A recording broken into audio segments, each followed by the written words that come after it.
Welcome to the Porsche Club Insider, your one stop for all things Porsche and PCA. Here's your host, Vu Nguyen, and the Insider crew.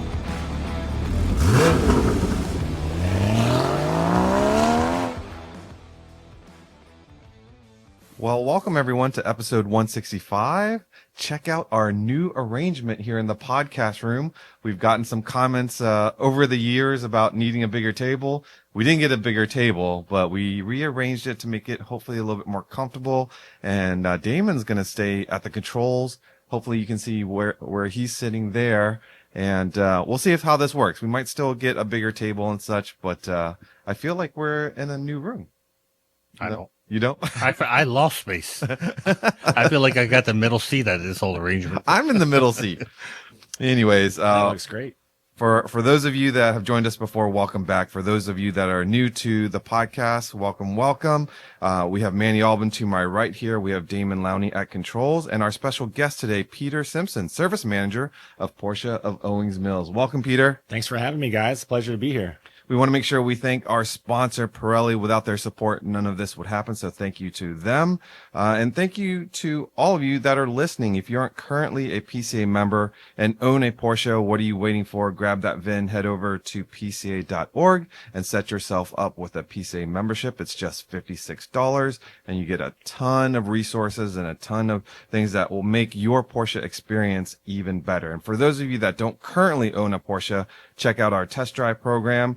We unlock resources. We send you a monthly magazine. You can find out all the ins and outs. Manny writes wonderful tips that will help you find that special Porsche for your driveway or garage. Again, just head over to PCA.org. And those of you that are members, one of the perks is you get to join in on the PCA member only raffle twice a year. And this spring, for the first time in the member-only raffle, we are raffling off a GT3 plus $35,000 in cash, and second grand prize, a 911 Carrera, also with $35,000 cash. So with that, let's get into the topic at hand. First, let's find out a little bit about Peter. Of course, yeah.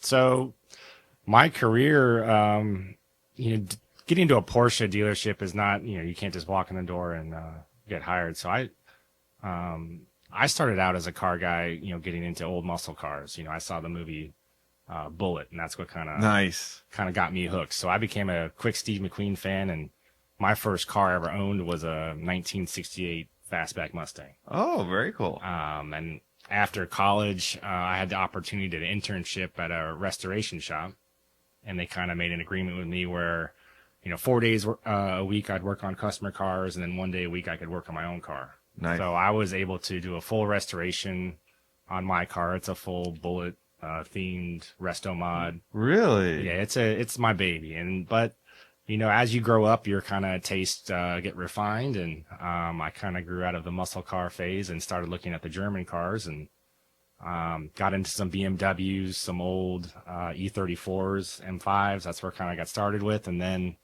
I was looking for, kind of that next step in my career, and there was an ad for a Porsche BMW performance shop out in Hanover, Maryland, called At Speed Motorsports.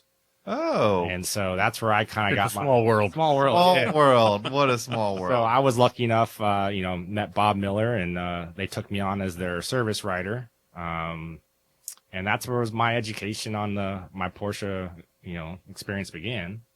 So I worked there for about 4 years or so. And then it was kind of for that next step. Bob had sold the business, and I was looking, to advance my career some more. But I thought, with 4 years independent shop, I could just jump right into a Porsche dealership. That wasn't the case. I kind of had to work my way again from the bottom. So I had a friend that worked at a Toyota dealership, and I got a service writing job there. Spent about 3 years and worked my way up to handling all the corporate accounts and handling a big bulk of their business. And then the next step was to get a service manager spot. I had an opportunity down in Bowie running a Hyundai Genesis store. Okay. And that was kind of like, I looked at the Genesis side of it, is that this is going to be my entryway to get back to the Highline side of things on the dealership side. And it's all about kind of who you know. And I made a really good contact in that group with our fixed ops director. He moved on to another group, but a couple years down the road, he gave me a call, said, "Hey, I got a spot open at my Porsche store. I know you drive one." He gave me a lot of flack for that when I showed up, first week at Hyundai driving my 997. And he's like, "I know you're really into cars. I know you have a big Porsche background, and I think this would be a great fit for you." And it's been fantastic ever since. I've been up at Owings Mills now for just shy of 2 years, and looking to be there for a long time going forward. So was the bigger hurdle having Porsche experience, or was it more having service writing experience? Dealerships are kind of weird like that. They view Highline as, the luxury brands like Porsche, Mercedes, BMW. So it's really, you either have to know somebody or you have to have some proven track record of working on Highline cars to even get kind of called in there. And so, just the fact that I had, a lot of experience in the dealership side, plus my background working on Porsches for many years, and it kind of was just a good fit. And he kind of knew my background and knew, kind of work where I was, so we knew it would work out well. I guess it's a certain amount of also dealing with the customers. That too, yeah. Dealing with, let's say, a Toyota customer. Right. It was probably different than dealing with somebody from a Porsche who just bought a $200,000 car and has certain expectations when they come to the service department. Exactly. And, the Toyota customer, they're just there to get their oil change and leave. And, Porsche is one of those special brands where we're all very enthusiastic and passionate about the cars. And if you're working in that store and you're just there just to, punch in, punch out, it's not going to be a good fit. So that's why he knew, I've been passionate about cars my whole life. It's kind of I always joke about it with my friends. I'm not addicted to drugs or have a drinking problem, but I do have a serious car problem. If you look at my phone or my computer at any given time, there's multiple tabs of, Auto Trader or Facebook Marketplace, or it's just, I'm always looking for cars. I'm always looking for the next build, or, just kind of thinking, oh, that's would be a cool car. What would I do to it if I owned it? And so it's kind of a sickness, but it's my passion, and it's something I love to do. So that's why, Porsche, it's not that brand that you can apply the same rules to like a Toyota or Mercedes. It's a different brand. It's a different group of people. We all love these cars, and we're all very passionate about them, and you got to have that passion to work there. When you landed at Porsche, was there an indoctrination or training that you had to go through to make sure that you understood the Porsche way? Indoctrination, that's quite the word. So Porsche calls it their brand ambassador program. Yeah. Oh, yes. And so I came in kind of mid-year. It was over the summer, so it was July, I think. And, at the end of the year, you have to have all your certain roles in the dealership fulfilled for brand ambassador. So I was kind of fast-tracked. I did the 2 courses back-to-back. I flew out to California, did a week-long course there, and then flew to Atlanta from California and did a 3-day course there to get my certification done. Oh, wow. Yeah. And then I think next year I have to go back and re-up. And then throughout the year, they also send us for like model launches and stuff like that. So they're a very unique brand. They do put a lot of care into the people representing them, versus a small, like a bigger brand like a Ford or Chevy. They kind of, there's not that involvement at the dealership level, where Porsche, they really want to make sure you're representing their brand the way they want you to treat their customers. That kind of experience when you come in a dealership, it has to be unique. It has to be special. Are Porsche customers any more or less technical than like a Toyota or Hyundai Genesis customer? Oh, way more. They're way more informed about their cars. I mean, you do have the person who just drives a Cayenne or Macan. It's just their car. But you do have the guys, the 911s and the Boxers and the Caymans. They're very well informed about their cars. And but honestly, it makes the process that much easier. I don't really have to sit down and explain to them, why you needed your spark plugs every 4 years. They get it. They go, oh, yeah, I know, I understand. I understand how this car works. It's, needs to be taken care of differently than a Hyundai. Do you have the opposite side of that spectrum where the customer really wants to be involved and kind of be lurking around the car while folks are working on it? There is that guy every now and again. We do get those guys, but it's not so much. And the people that have these cars, they're usually great people, and I don't mind showing them around the shop, or I'll talk cars with anyone for hours. I love doing that. So it's a very special place to be able to work for that company and work for that brand. as service manager, does your responsibility start where folks bring in the cars, the garage door goes up, they get into that service lane, and everything in between that and the time that they get their car back in the keys? So as the manager, I'm more, I'm not as forward facing as if I was the service writer. You know, we have our service writers and our porters and our customer experience managers. Those are the first people you interact with. You know, I'm always there and available, but I'm more on the back side of it. I'm managing the shop. You know, I'm dispatching all the work to the technicians. I'm managing their hours. I'm managing the workflow. And it's more the business side of it. You know, I'm managing, you know, gross profit and all that kind of stuff on the back end. And how many bays do you guys So we have 9 lifts, 1 alignment rack. Okay. Yeah. One of the things that a lot of our friends always talk about is people that can actually work on cars. What's it like to find people to be in those bays and be proficient to work on these cars? Well, Porsche techs, they're a unique breed all their own as well. Yeah. You know, so there's mechanics and then there's Porsche techs. These guys they're a different breed. They only want to work on Porsches. I was blown away. You know, usually a side of the dealership is you have Maryland State inspectors, and they recondition any trade-in. You know, and so I get there, I'm thinking like, all right, we're going to do all these Porsches, and then, you know, we'll make a good business doing all the trade-in cars. They're like, oh, we don't look at Mercedes, we don't look at BMW. You need to send that somewhere else. I'm like, but you're Maryland State inspected. Don't you want to work on this car? He's like, if you make me work on that, I'm going to quit. I was like, wow. Okay. I'm like, all right, we're not working on these off brands. So they're, like I said, they've put a lot of hard work and time to be the best. You know, those Porsche guys, they're meticulous. They don't reuse bolts twice. They don't reuse. It's everything is a very like methodical repair to them. Do those folks have to come through like the PTAP program? Do they go first, or do you hire them and then you send the PTAP? They usually go. I actually just hired a guy from PTAP. Okay. So usually they start at like a vocational school like Lincoln Tech or something like that. Okay. They have to do well there to get you know, to apply towards the PTAP program. And I heard it's like the top 5 or 4% only can get hired. Yeah, you really have to have like really high scores to be allowed to go down to Atlanta and do the PTAP.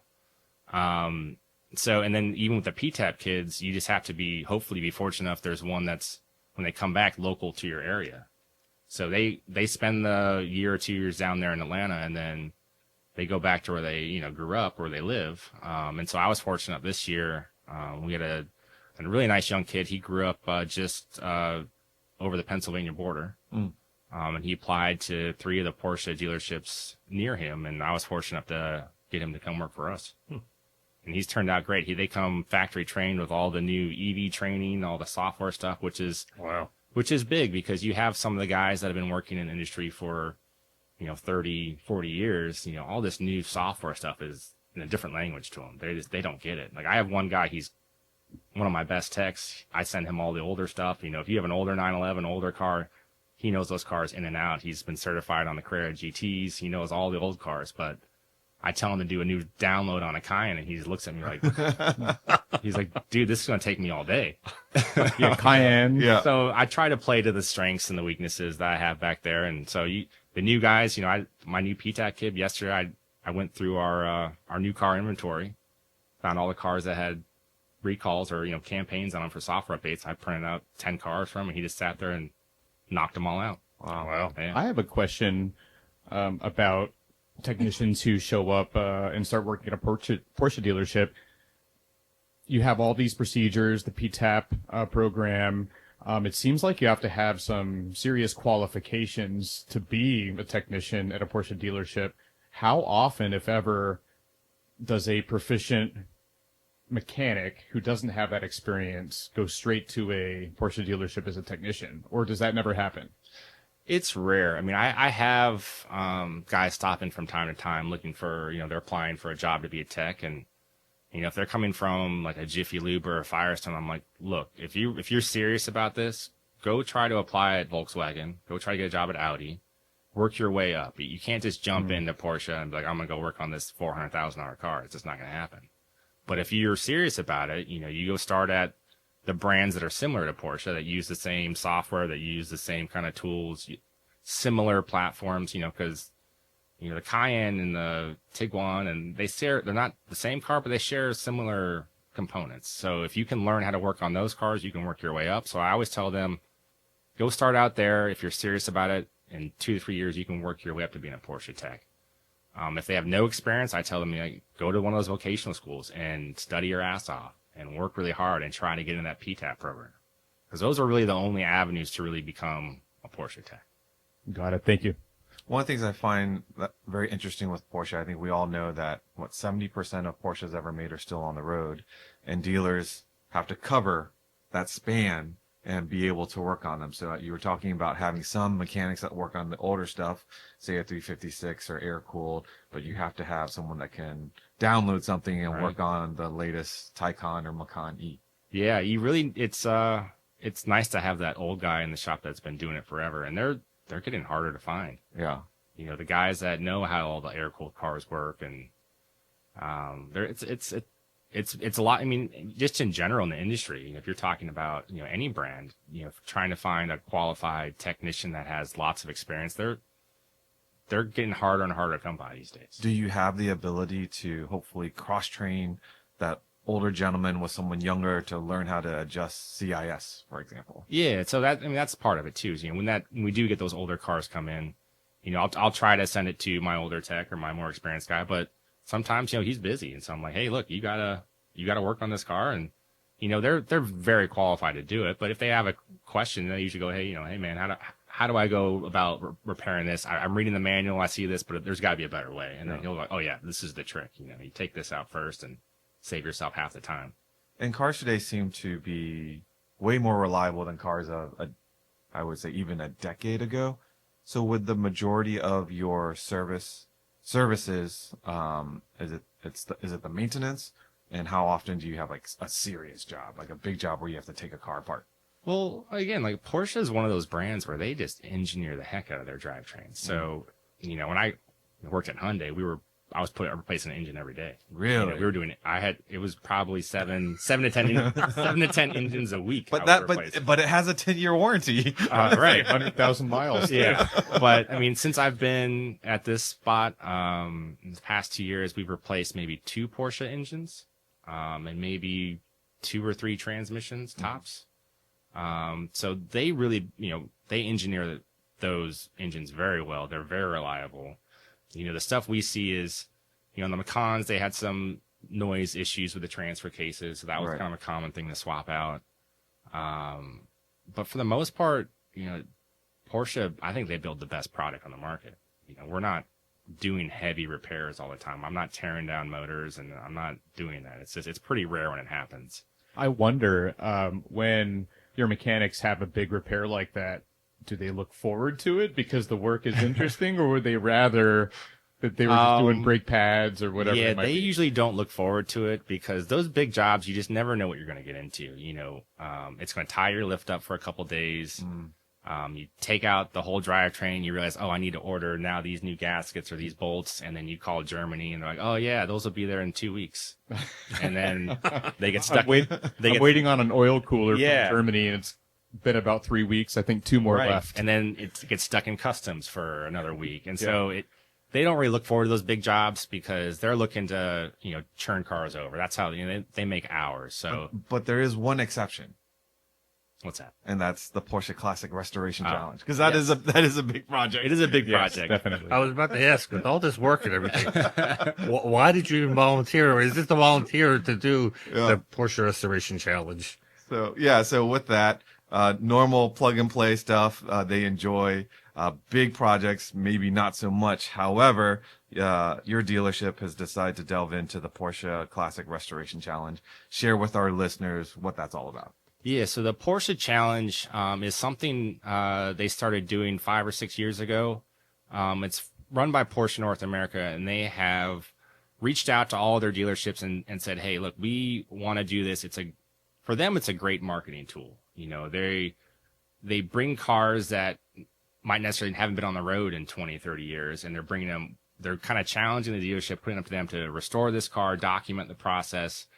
And then we get to go, there's 3 different regions. We go to one of the regions we're in, and we go to a judging pretty much and see who restored the car the best or who built the most interesting car. There's 3 categories within the challenge. There's the restoration, which is pretty much, you're stripping the whole car down to bare metal and putting it all the way back to the way it came from the factory. Then there's the preservation class. So this is a car that has to have at least 70,000 miles on it, and then you're only allowed to repaint right around 25% of the car, and then instead of recovering the interior, you're just refreshing the interior. So it's more of keeping the car original to what it was, and doing whatever maintenance items it needs to be back up to par. And then there's the individualization challenge or class, and that's what we're in this year. And this is for the customer who wants something kind of unique and customized to them. And that's the challenge. That's the class that we have the most fun with, because we can use our creativity and make the car that, really kind of just we want to have fun with. And this isn't your first go at the Classic Restoration Challenge. Yeah, last year was our first go, and that was, I think, part of, Len Stoller. They were looking for someone to fill that role. I had the background, working for Bob at AtSpeed. We built some pretty cool race cars back then. And my background at the restoration shop, rebuilding old Mustangs, I know how to see a project that from start to finish and where to source parts and what order you need to do it in. And so when they brought me in, they said, Pete, is there a car you want to build for the challenge? And immediately I was like, oh, of course. I know exactly what I want to build. The Dakar just came out recently, and I was like, I would love to build a C4S off-road, kind of a snow version of that car. And Craig, our GM, he's like, let's do it. That sounds awesome. Let's build that car. And that's what we did last year, and it turned out great. We got a great reception from everyone at the challenge for it. The area east, which is what we're in, is in Chicago, where it's the Checked It Out car show. Yeah. And so of the cars there, everyone just loved the car, and it was great to see the feedback. And we recently just sold it to a gentleman up in Massachusetts. Yeah, we saw it in the picture that one of our Yeah. previous guests, Tom Tallman, sent to us. Didn't realize that we knew the car. Yeah, he drove his turbo down last month, so I got to see the 700,000 mile turbo, which is pretty cool. Is there a budget cap for the dealer to be able to spend on this? Well, they try to keep me in rein pretty well. The challenge has no budget cap. Really? Which I felt pretty proud of. So, we didn't win our class last year. The car that won, they easily had $400,000 into that build. Wow. Did you go up against the It was like a Singer type kind of build. the BB the BB No, car? but he didn't win, though. Oh, No. He won People's Choice. People's That's Choice. how it That's right. No, That's the right. car that won was the one that was painted in like the Gulf livery. It was a backdated car with wide Okay. body. It was pretty much like their version of a kind of a Singer type of car. And Yeah. the car I built last year, I think we were all into it for about 70-80 grand. Oh wow. And That's so a if big I'm difference. and they said from the difference between first place and last place in that challenge was a difference of 40 points out of 1,000. It was the total max Yeah. score. So it was a really tight race, and I felt pretty proud of that I was, bringing a knife to a bazooka fight. So, Well, I did get a sneak peek of some of the photos, and I'm happy to announce that you guys are working on a 996 this year. yeah, so we got another 996, and that wasn't necessarily on purpose. That was the car from last year, our Dakar build. That looks great. Yeah, I think I know which one you're talking about. I had a blast driving that. Yeah, so this is the new one. This is a 99 Carrera. And it's a special car too. But as you've all probably been looking, there's a car I want to buy, and you start looking through the ads, and that might not necessarily be the car that you end up What getting. did you call it at the tech session where I saw this, like a Toyota Camry spec? Oh, yeah. So, yeah, this 99, I called this the beige on beige Toyota Camry spec. It's You know like, what's funny about that? Yeah. I've got a gold Camry. Yeah. I swear every Camry painted in their 90s was this color, beige on beige. Damon's so. eyes light up when you say Camry, especially if you say gold. So I've been Camry. meaning, little side note here, crankshaft position sensor snapped off in the block, so that thing might be trash now. Oh, man. Oh. Anyway, onward. But anyways, yeah, so we found this car. It was out in on the Utah-Nevada border, one owner car. So we were kind of like, this car has some good bones on it. I'm not going to worry about rust. Yeah. It's a one-owner car at 70,000 miles on it. Ooh, low miles. But it was just rough. You could tell that, the interior. Oh, it's been baked. Been baked. The sunroof probably was leaking at one point, and that's why that seat did that. I was going to say, because it's interesting, the passenger seat usually isn't worn like Right, that. It's always the driver's seat. Yeah, I would bet there was a leak at one point, and then the seat got wet and then dried that up, makes sense. and the leather just Yep. shrunk. Wow. So, and there was some cigarette burns in the carpet, and I've never seen so many Starbucks stirring sticks on seats in my life. There probably was like 30 or 40 of these little green stirrer sticks underneath the seats. What's interesting is that's a 99 car. I don't think I've ever seen cup holders in the center stack of a 99. Yeah, so this car had a couple special order options on it. Nothing that I would really be looking. The stuff I look for would be like an aero kit or aluminum slip diff or the hollow spoke wheels. It's got three spoke steering wheel, But it's got he optioned the interior out pretty well. It's a full leather interior, the 3-spoke wheel. He's got the aluminum shifter and the the e-brake as well. And then the cup holders. I think that was special order back then as well. Could you retrofit that? You could, yeah. You could. Yeah. But yeah, we're pretty much gonna gut that whole interior and redo it. Yeah, like that. Oh, no, definitely no more cup holders. Yeah, we got rid of all the Savannah beige. There's going to be some still cues of it in there. It's going to be more of like a two-tone black on beige. And then we also got a really special set of GT3 seats to go in there. They're exact replicas of the correct seats that should be in there for that time period.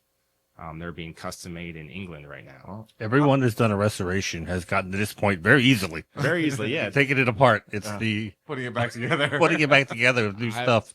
That's where it slows down. I've sold a car in this state before. I took it all apart and gave up and said, I'm not doing this anymore, and let the next guy put it back together. Is there a direction or like how much Porsche parts do you have to put back into the project? Yeah, so part of that 1,000 points they judge us on, there's certain categories they'll say use of genuine Porsche parts next to it. So pretty much everything in the engine bay, they want to see use of genuine Porsche parts, brakes, suspension. The individualization category gets a little tricky because we're putting whatever we want on there. And I definitely lost some points last year with my suspension. I know that because we had a full custom coilover setup and All right. Cool. Because they don't provide. They don't provide it. So I definitely got dinged there a little bit, but that's kind of the gamble you take. I'm going to lose some points here, but make it up there. So Are those Gambalo wheels? those are Gambalo wheels. Ooh, where did you find those? We found those on eBay. They were in Germany. like originals? They're originals, and they've been Really? completely refinished. They're beautiful. They're beautiful wheels, but I was joking about this at the event we had last week. We didn't quite pay close attention to the offsets on these. And my GM was like, "You like these wheels?" I go, "They're beautiful." He went, "Buy." And before I could even Oh no. before I could even look at the description was all in German, so I couldn't really read it. I was like, "Are these the right wheels for this car?" It said 996, so we assumed it was right. But so these wheels were more than they're weird offset. They're not quite factory, but I think they're meant for a wide body. So you have to machine them? That'd be no, because the easy thing would be to do that. We're just gonna do a wide body. I was going to say make a wide body. Oh, silly me. Yeah. Why machine the wheel when Yeah. you just put a wide No, body kit on? why would we just go the easy route? We're gonna Gotta keep the wheels original. we're gonna cut the rear quarter panels off and Okay. put wide body quarter panels on it. But Okay. it gets better though. You're gonna make custom body work, right? Custom body work, Yeah, yeah. sure. Because I didn't want to buy new taillights. Because if I did C4S or turbo, I already bought the new taillights, so I couldn't return those. You never once you buy the parts, they're yours.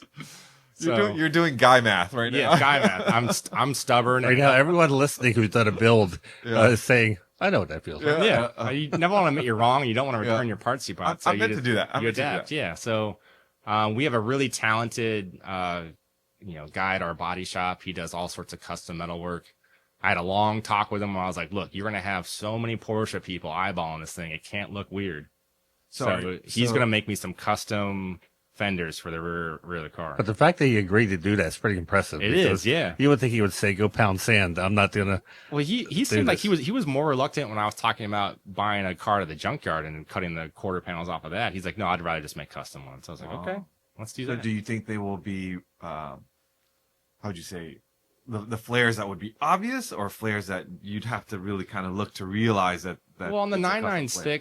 996, if you look at a C4S, it's really subtle. It's only an inch and a half wider on each side. So, without the turbo inlets on it, if you're looking at, it's going to be a subtle wide body. It's going to be subtle. Okay. Yeah, it's going to be very subtle because the wheels don't need that much more fender for them. So it's probably going to be about an inch extension on each quarter I panel. just find it funny you're doing flares to accommodate the wheels you bought. Yeah, because that makes the most sense, right? Makes so much sense. Yeah. Okay.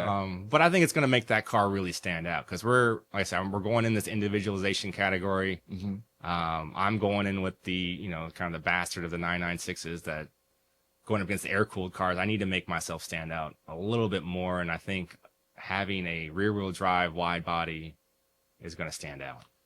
Will the 3.4 remain a 3.4? 3.4 will remain a 3.4. Okay. We could go find a 3.6 or a 3.8 to swap into it, or you could spend $40,000 and build yourself a new motor, which I don't think my GM would like that because then he'd have the most expensive 996 on the market. But the 3.4, like it said, it's an original motor to the car. It's got 70,000 miles on it. When we got it off the truck, it was running great. So I'm going to do some performance upgrades to it. We're going to do a lightweight flywheel. Mm-hmm. I have a GT3 throttle body intake, a plenum for it. I'm going to upgrade the exhaust. And I have a 997 airbox we're going to drop in there too to get more airflow. Because it had an aftermarket air filter, right? Yeah, it had one of those K&N hot air intakes, which don't do anything. So I threw that in the trash first thing when the car got there. So just spruce up any maintenance items on them. Yeah, so it had some, like the air oil separator had a pretty good leak going to it. We replaced the IMS bearing. It had the Allen bearing already in there.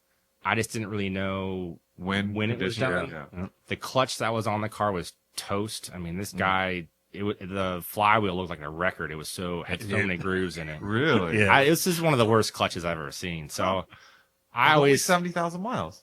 I know it wasn't the original clutch either. Wow. It was the second clutch she was on. Eesh. So I think you just want to do the IMS bearing again so you can do the flywheel Yes. and the clutch and all the fun stuff, all right? the fun stuff. Yeah. So we, just to be safe, we pulled the old Ellen bearing out, put a fresh one in there just for, because I'm sure whoever wants to buy the car will be asking about that. Of course. Have you decided on the color combo it will be? So I think we're pretty set on the color. Everyone seems to think that amethyst metallic is what we're going to go with. Yeah, so like a 964 color. Beautiful. Yeah, that'll look cool. Amethyst over. So it's going to have black and Savannah beige interior with Pepita inserts on the seats. Ooh. And I'll probably end up doing some sort of graphic or stripe down the side as well. Very nice. And the aero kit. And the aero kit. That aero kit really makes that 996 stand out. Are you going to do a Mark 1 taco wing or Got the taco wing. taco wing? Nice. Yeah. So we those are unobtainium to find. I was trying to piece together a used kit. I found the wing and the rockers, but I couldn't find a front bumper. So I then reached out to Getty Designs in California, and they built us a full kit for the car. Ah, okay. And you have new headlights on it. The headlights, I'm just going to refinish. Okay. They've been refinished once. There was no burn marks on the interior lenses, which you see a lot in the 996s. Right. So the inside looks really good. I'm just going to give them a nice sand and buff and another sealant on top of it, and they should look brand new. We did it last year with our C4S. They turned out great. And so we're just going to... I had to replace the rear taillights. Those had the stereotypical cracks in all of them. So you know what? Can you do one thing for me? This will the whoever buys this car will thank me profusely. Is since you have it all apart, the blend doors, the foam. Yep. Can you fix that? We will. So that way they won't get Yeah. I have thrown into their face through the. I have a 996 as my daily, and I get chunks out every day. Right. I thought for sure you were going to say put a subwoofer. Well, yeah. If you need a stereo, That too. No, let with me know. the dash all out, it's really easy to get in that blend door and put some new foam on there. I need to do that. We need to do a video on. Yeah, we keep that. on saying we're going to do a video. And I think about it every time I drive my Boxster, my 987, and I see chunks of rubber in the The vents. sticking out. And Yeah. But the question is, do we do it from? Well, let me ask you. Sure. Have you had customers come in asking you to fix that yet? We do. And so there's two ways you can go about doing it. You can take the whole dash apart, rip the HVAC box out. My tech has also found a way he pulls the cowl and he can reach in there and he can just tape the blend doors and kind of seal them. You can get to it. He can get to it from the cowl. Yeah. That's what I would love So to that'd do. be for the front Through the hood. front. Yeah. So you Because can, most people take the radios out and cut an access panel, patch it up, and then, you kind of chop it up. Yeah, in the back. it's no one not- sees it. I get it, but in my heart, it's kind of hard for me to do that. Yeah. It's not like a permanent fix. Like I said, I did it to mine. you are going to cut your 356 to put a subwoofer. No. And it hurts you to cut it.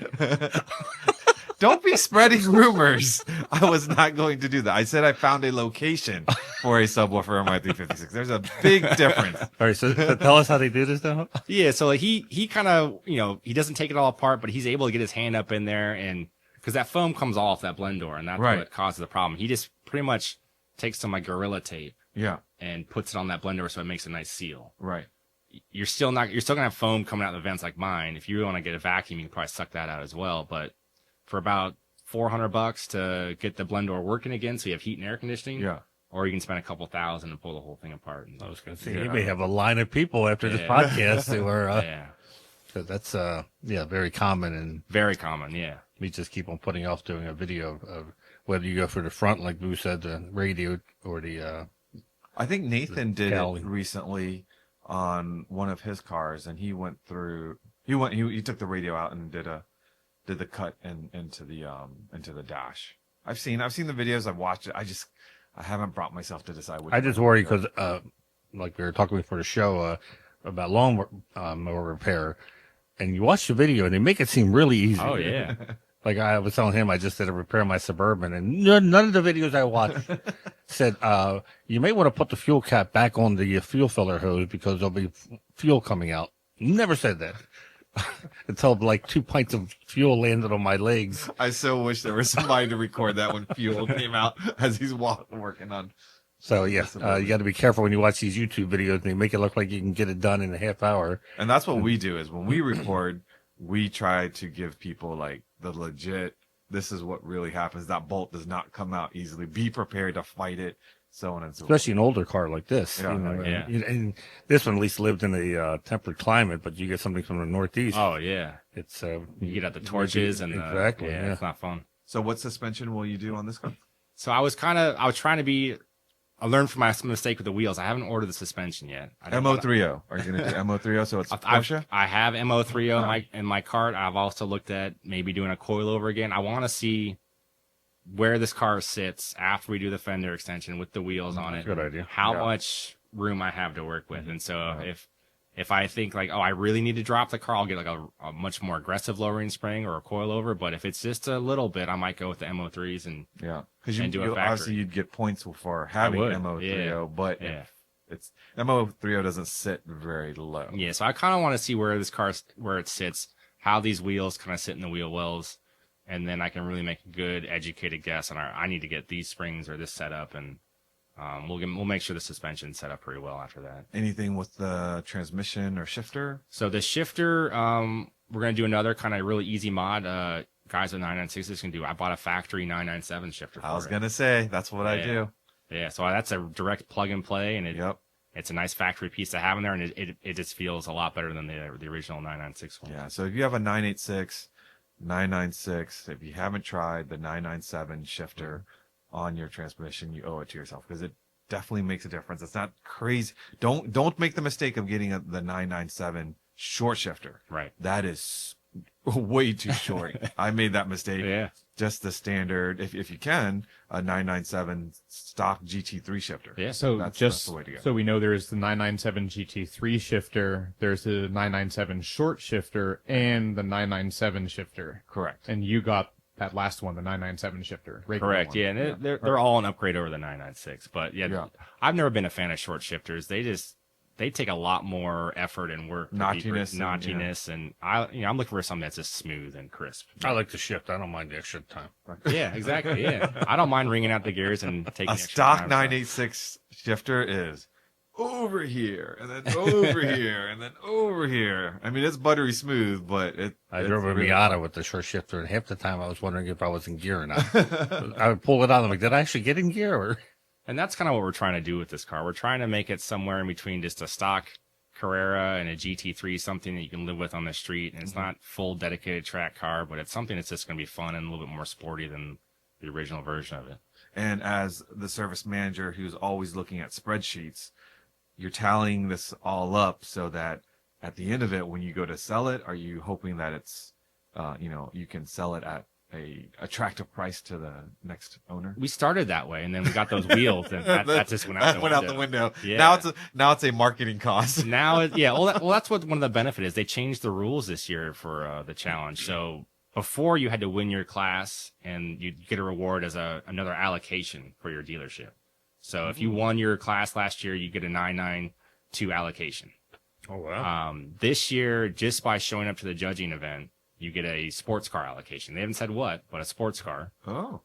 So on a dealership standpoint, having an extra car to sell, there's value right there. Yeah. Oh. So that's why the budget this year has been a little bit more friendly. We're just going to go full send on this one and make the coolest car we can.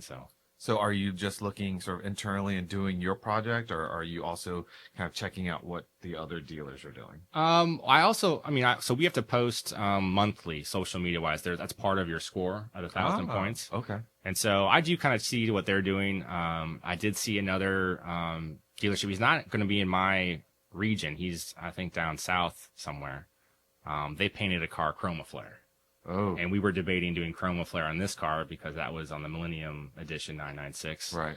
So we were like, well, I don't want to be the second chroma flare car, and his car's a 964 RS. They're doing it too, so that's gonna be pretty cool. Ooh. So I do kind of check to see what those other guys are doing, just maybe give me some ideas on just social media posting. But we pretty much have like free reign to do whatever we want.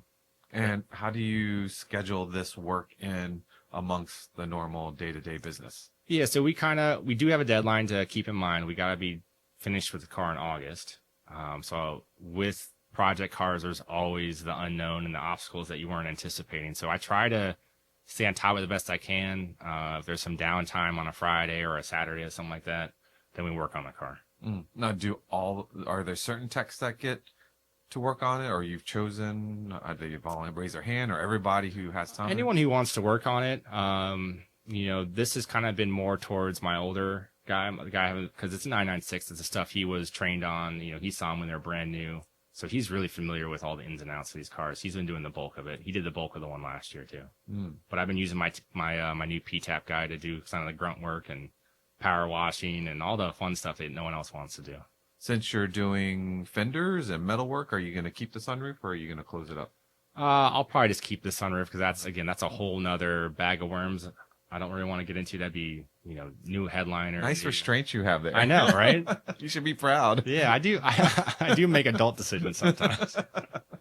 well, the August deadline. I mean, that also would add to the not deadline. like you have 2 or 3 years to get this done. It's me, for a tall guy, I love cars with no sunroofs. That's more headroom for me. But some people love having that sunroof, so we're just gonna leave it there.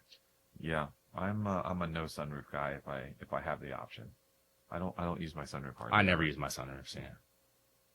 So anything that the dealer is specifically asking, with this project that you do to showcase it to its customers, or that'll be kind of after the fact, or it's marketing, or how's it treated? So this is a great exposure for the shop. It gives us the chance to bring you guys in, get you into the dealership, get people to see Porsche Owings Mills, see what we can do. We're not just doing oil changes all day. We can do some fun stuff on the older cars as well.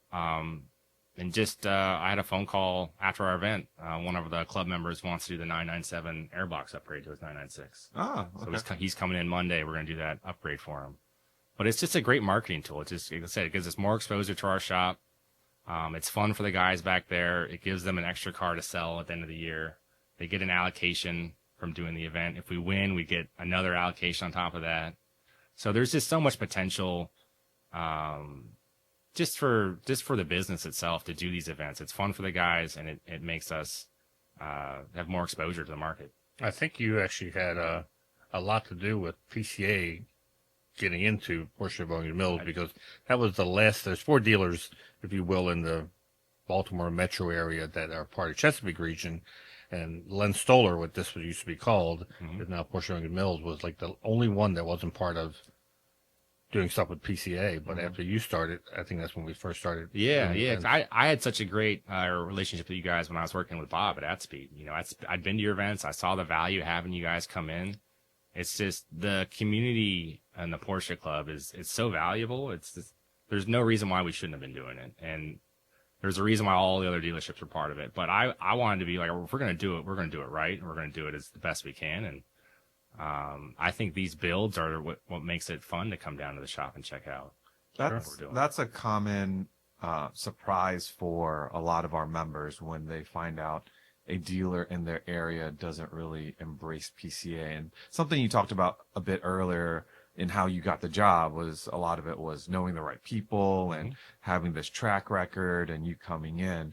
Can you impart some, I guess, suggestions or ways where a local PCA region that might not have the support of a dealer, like who should they talk to, or how should they approach that dealer? Because we get it, right? Everyone here in this room gets it. But if you're on the outside as a PCA region and you want it to get into the deal, who should they talk to? What should they do?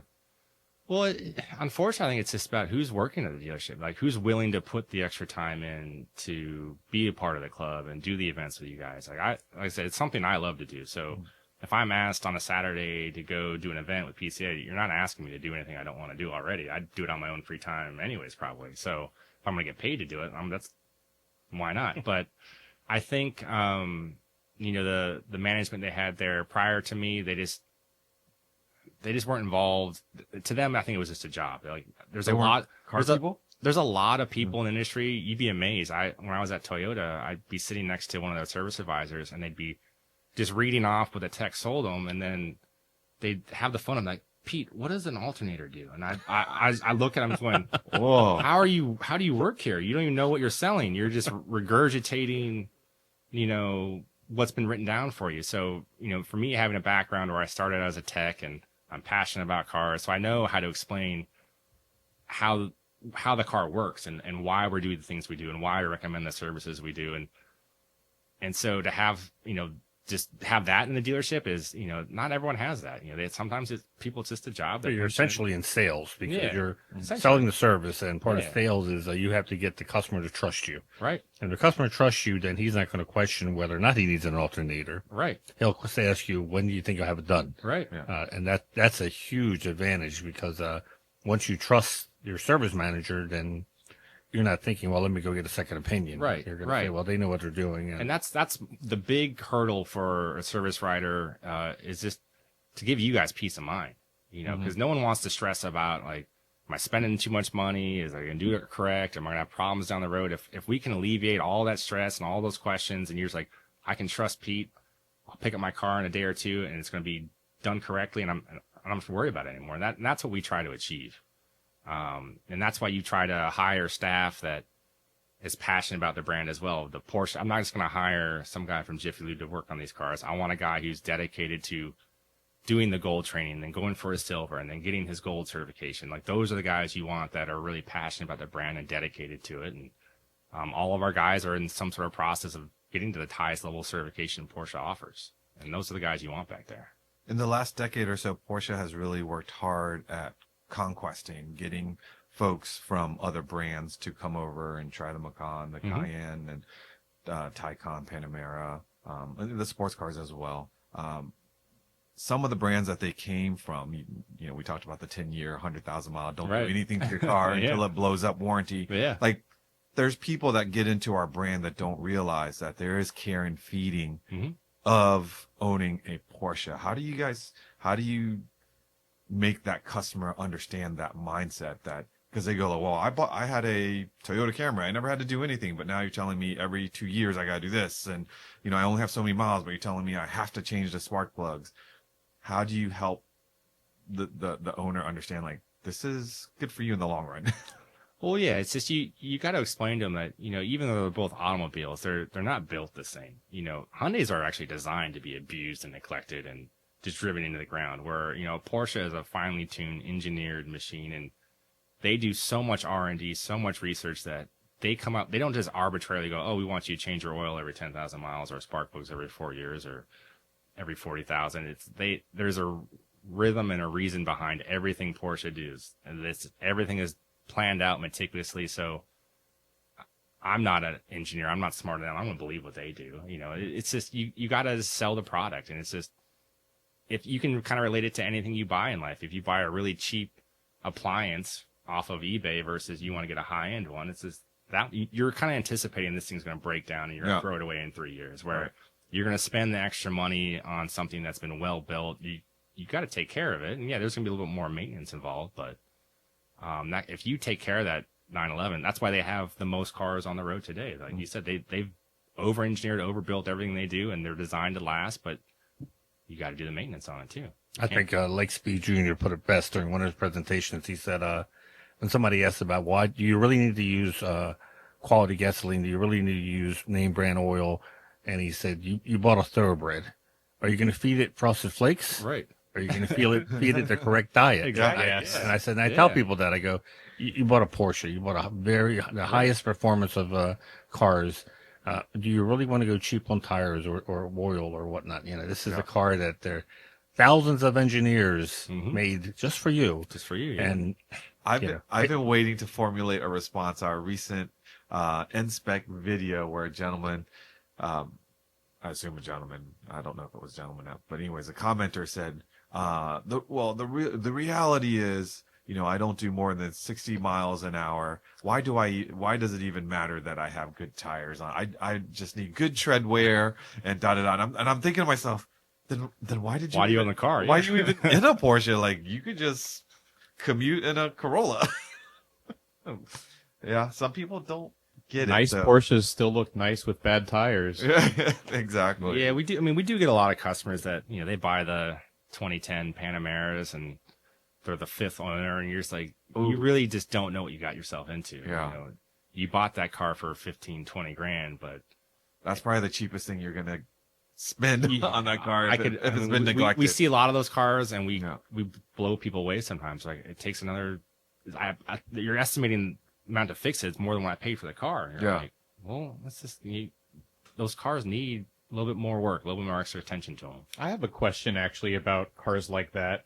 928s, 944s, some of the cars where parts are a little more NLA at the moment, tougher to work on. Some shops don't work on those cars or turn people away who aren't current customers or owners. Do you guys still work on 928s and all those? Oh, I love 944s. That was my first Porsche. I think those cars are really not that hard to work on. 928s is a totally different story, though. I've never really had a great experience with a neglected 928. The 928s I like to work on are the ones that have a great maintenance history to them. They've been well cared for. They haven't been just running to the ground. The 928 is just that it's a well-engineered car. It's just, it's not easy to work on. That V8 was just so wedged in there. It's just so hard to get to anything in it. So it's you're pretty much disassembling the whole car every time you really have to work on it. And for a technician, it's a lot of extra work to do real simple stuff. We'll work on them. We love those cars.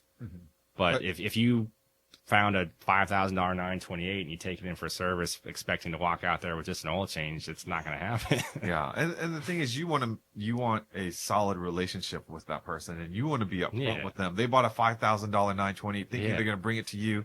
You're going to make it run for what, less than $5,000? Probably not. No. Probably not. And then if you take it in and you don't make their dream car better for $5,000, then you look like the bad person, right? Yeah. So, and people got to remember, like, the 928 was like the flagship car back then. Yeah. So it was very complicated for its time. And it's like getting a 7 Series BMW. You know, you can buy those really cheap, but those cars are very complicated, and they tend to get neglected because it was expensive to maintain them. Yeah. I love old 928s, but if you're going to get one, just try to buy the nicest one you can, and it'll save you money down the road. Manny loves to talk about maintenance, or perhaps maintenance being much easier as the new wave of powertrains in cars come with EVs and such. So since I have someone that probably has to project and look into the future of where your service center is going to thrive in. What have you been considering with EVs and how that might change the business? Yeah, I mean, a lot of my good friends work in the industry, and we kind of always talk about where we think the business will be in 10 years. These EV cars, they're really not mechanically hard to work on, I would say. You have to have a lot of training for the high voltage and take precautions when you're working on it. And it's a lot of software and a lot of computer stuff, but they're pretty modular. But the problem with them is that when those batteries do eventually fail, when the car is out of warranty, Yeah. I'm just anticipating seeing a lot of these cars as being like throwaway cars because no one's going to want to fix them. So do you see V8 swap. Are you Right. are you worrying that they're going to be like 928s? They were very expensive. They could go the way of the 920, where they're just people are just going to keep deferring all the maintenance and repairs from them, and then you're going to have an EV car with a range of like 20 miles because the battery's just so shot, and no one wants to spend 40 grand to put a new battery. So the hope is battery prices will maybe go down, or somebody will figure out A retrofit or something, yeah, or something batteries like get that, better, that they'll last longer. Because it's not a really easy procedure to take that battery out. You're dropping the whole bottom of the car out of it. You know, it takes a lot of special tools to get in and out. But I mean, Porsche has even kind of scaled back their production on EV cars recently. You know, the markets shift and regulations change, and they thought they were going to pump out a lot more EVs. But in our last meeting, they said, "Yeah, we're actually scaling back." Yeah. Well, they're scaling back from Demand's not their there. growth, but if you look at the chart, they've grown every year in sales. So they're selling more and more every year. Their projection for what they thought they would be selling went down, but they keep on selling. That's why you see they have record sales every month because they're beating last year's numbers, but the adoption rate was not as fast as they thought it was going to be. It wasn't just Porsche; I think it was across the board. Yeah. I always compare it to phones. I say we're maybe an iPhone 2, iPhone 3, and I said back then the number one question people had was how long does the battery last? Right. Because everyone had chargers everywhere in their life. Wherever they went, there was a charger. Yeah. They knew someone that had a charger. Yeah. Hey, can you plug this in while I'm here to charge it? Now no one asks you about how long the battery lasts. It's other features. And I think electric cars are going to. We're just at the beginning of what they're going to do. And I love the new Macan electric. I think that's a great driving car. And the Taycan's a great car as well. It's just going to be really interesting to see how they hold up 10, 20 years from now. Mm-hmm. But I don't see. I tell people, I don't think in our lifetime we're going to see gas engine cars just disappear. I mean, they may not be sold new, but you're still going to get them serviced. People are going to want to drive them. Mm-hmm. They may not eventually become daily drivers, but a lot of Porsches aren't daily drivers. They're, they're GT3s or weekend cars. And so they'll remain like that. I mean, it's hard. As much as I love electric cars, it's hard to beat the sound of a GT3 RS. Very hard, yeah. It's, that's why I think it'll stay around for a long time. All right. Well, I'll start here with, be sure to head over to PCA.org and sign up for PCA's newsletters. We've got performance news, e-brake news, and Mart Fresh, all free. And in the news, I think we're talking a little bit about winning. What did I put in there? Porsche's announcement, winning the GT class. Oh, this is the WEC. Yeah. All right, I pulled the wrong. Yes, they won the WEC. So they had the Imola race, and they won in the GT class with a Montai car, which is great. But the 963s did not do well, which of course. I think this was the last race, maybe one more race before Le Mans. So this becomes, for me, it makes me personally very nervous that they're not going to be competitive for Le Mans. And this is the last piece of the puzzle is Le Mans. Because they won Daytona, they won Sebring, they've done very well in IMSA. But when it goes with the WC and the Ferraris and Toyotas, which don't run in IMSA, they can't, they just don't seem to be competitive. The next news item we have has to do with the car that we're raffling off, and that's the GT3. Yeah, so as much as we know that PDK is an awesome transmission, and usually is the preferred track one because it's so freaking fast, Jörg Bergmeister set the record for a manual production car. I like on the Porsche press release, they didn't tell you who they beat. They just did a high-powered car. I believe it was a Dodge Viper. They beat, but it beat the previous lap record by 9.5 seconds. 3 seconds faster than last year's or the previous 992.1 GT3. So, and it had the optional Y-Stock package on it. And of course you have to be your Bergmeister to be able to do that lap time, but still pretty impressive for a manual to beat a PDK at the Nurburgring. Very impressive. All right, let's be like little kids here. Let's say we could play the raffle, or you can play the raffle. We can't, but let's say we all can play the raffle and we won the 911 GT3. Tell me, would you take manual or PDK, and what color would you get it in? I would take manual. Have driven both. I think the really question would be, would you take touring or the wing car? Oh, okay. Which one would you take? Well, we did a review, Damon and I, with the 992.1, and I thought going in there that I wanted the wing, and this is the ultimate, and I found that after we had them like for 4 hours or something like that, that touring was actually, I said, if I had to live with this, probably the touring. Nope. I'd definitely be a wing. I'm a wing guy. I definitely would be wing. I definitely would, I know I could be faster in PDK, but I love the romance and the engagement of a manual, so I would take a manual. And my favorite color is green, so I'd do Viper green manual. But you don't drive more than 10 miles an hour over speed limit, so that wing means nothing. It just looks good. It just looks good. Peter, what would you take? Definitely take the manual, touring, and I would go green, but I'd probably go with like an oak green. Oak green. Ooh, Yeah. Distinguished color. Distinguished, yeah. Oh, Classy. nice. And I'm pretty sure I know that Mr. Lowney would take a manual. Yes. And If you read the article that or watched the video we were just talking about, you would know which one I took. oh, really? Yeah, it's been a little while, so I forgive you. Okay. So what? So I would do a manual with a wing. Manual with the wing. Yeah, What color? You don't even care about color. I really don't care. Probably blue. Probably. I like the blue. Dark Logano blue. blue. The Logano Oh, blue. yes, That's pretty cool. Logano blue would Or be shark blues amazing. do good too. Yeah. They've done very well with the blues. Those of you that are listening, play along as well. Let us know. Would you take manual PDK, and what color would you take? And would you do touring, or would you do full wang? Yeah, because so what's the cash equivalent on that car? Is that what you get, or you did get a flat? No, there's a cash equivalent is just I think it's only 95. So Oh, yeah, so you it's, to definitely encourage, gotta take- it's to encourage people to take the car. Yep. All right, a couple events. By the time this airs, I'm pretty sure Phase 1 of Porsche Parade, Oklahoma City, July 6th through 12th will be closed, and Phase 2 will be opening. So that's where those of you that have already registered for Parade will be making your specific selections of what you want to do with us during the week. Treffin at Sea 2025, the 70th anniversary cruise. We still have 900 folks coming together with us August 30th through September 6th. You can still register to join us there. And videos, I know we recently dropped the 4cam video, which I'm very happy that people are liking this, the fact that we nerded out on this. Yes, before we get there, I'm wondering, just out of curiosity, does Phase 1 open again at some point later, or is it closed for good when Phase 2 opens? That's a good question, because I believe if people... I'm pretty sure it reopens a little later. I'm pretty sure it reopens, because if people later on decide they want to come, they have to have I think Phase when 1 this open. comes out, Phase 1 it may be closed because they have to transfer something with the IT. Yeah. And so just a few days they were trying to explain to me. Then we were doing testing of this system, which is a brand new system.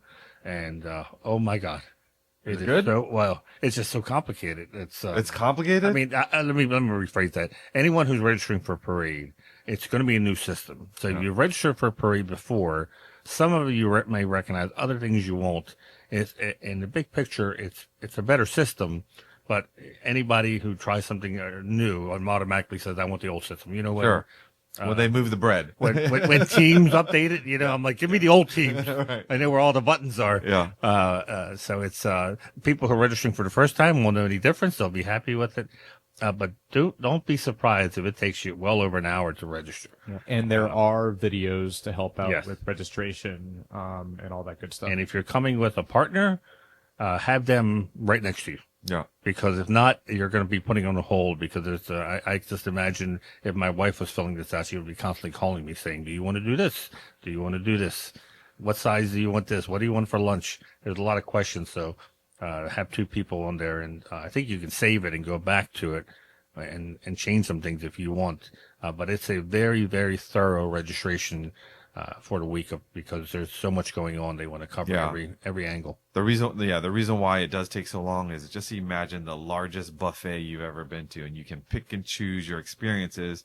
But then not only do you get to pick and choose your experiences, but the system has to know of your choices, do they conflict? And if your choices are made, does it include your family members? And so it's just this. I like the buffet analogy. You like that? We Yeah, do like because I buffets. brought we went to eat the one at Lancaster, the real big one. Yeah. And I remember walking back with a plate, and I missed this whole Asian section. And I'm like, oh my God, what do I do now? I got to go back and get this. Exactly. All right, 4Cam video, Damon. Got it. I was just actually about to show the parade 101 video. We had Chris Jacobs do that, Oh, yeah. and then I'll talk about the 4Cam. But head to our website.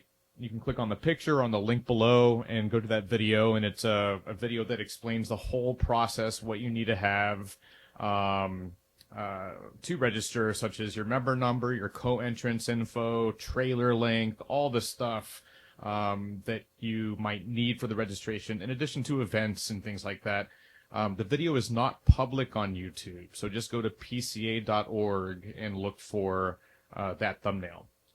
Now, what I really want to talk about here is this video, which I'm about to put on screen. So this is a video about the Furman 4Cam Flat 4, which was the engine, Porsche's first, I believe, real dedicated racing engine, gear-driven, went into the 550 Spider, 356 Carreras, and then that 904 that you saw at the start of the video. And I believe 1.6 to 2 liters, and these things would rev to 8,000 RPM and make over 200 horsepower in some specs. But the thing is, go look online, try and Google anything about this engine. Yeah. You might get one picture of a roller bearing crank, for example. So it's just very obscure. There are very few people in the world who know how to work on these things. And go check it out. Learn something new. Shout out to Alwyn Springer, who I had to text to ask him if this was a 4Cam roller bearing because we couldn't tell from the pictures, and he replied right away to say yes, it is. And thanks to Rory and Cam from Road Scholars for allowing us to, and Simon to dropping the knowledge on the 4Cam. And the thing is, we often see these 4Cam motors at our events, and I would say more than half of the people that walk by those cars don't really appreciate truly what they're seeing there. No, because it has just a little script that says Carrera. They have no and, idea. most people have no idea that it's such a special car. But it was an engine that allowed Porsche to compete with the Ferrari V12s. So it was a very instrumental part of Porsche's giant killer lore. And durability. It was all about durability. Durability.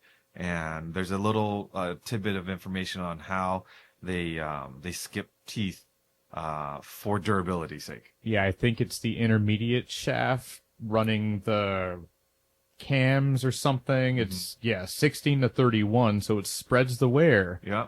Or if it's broken, it won't hit allows it to last a little bit longer. It's such a cool engine. Wow, genius. If you're looking to race with fellow PCA members, check out PCASimRacing.com. Head over there and you can get set up with your own sim racing rig. They have different events, different classes, and they can show you how to have some fun without even hitting the streets. If you're looking for PCA Insider swag, head over to PCA's web store. We've got bottles, mugs, and I think shirts as well. If you're looking for an Insider decal, just send us your address information to podcast@pca.org, and we'll send you a couple of Insider decals, and you can show your support of the show wherever you like. Anything else before we wrap up? No, I'm excited to see how this car turns out, especially the Yeah, bodywork. That's I'm gonna be really very, excited to it. Yeah, so follow us on our Facebook and Instagram pages. We should have updates pretty regularly. What's the Instagram page? It's Porsche Owings Mills. Porsche Owings Mills? Yeah, So- Not of. not of. No. They took the of Yeah. away. Ah, It's only Porsche- Porsche Porsche Owings or Owings. You Porsche. can't have Len Stoller or anything like that. They're really kind of weird about that. It has to be Porsche Owings Mills. Yeah, That's all because we- for the longest time I would say Porsche of, and they were like, no, they're more of. Yeah. Good luck on the build. Thank you. Good luck because you'll be taking it to Checked It Out. Checked And it if- out. Yeah, we'll be and- there. And if the results are correctly done there, then we'll see you at Monterey, right? Yeah, Nationals. That'd be amazing. We'd love Wow. to see you Yeah. there. All right, folks. Well, thank you for listening. Be sure to like, comment, and subscribe. Consider sharing our show with fellow Porsche enthusiasts. Until next time, stay safe, and we'll catch you down the road. Thanks, Peter. Thanks, guys. Pleasure to be here.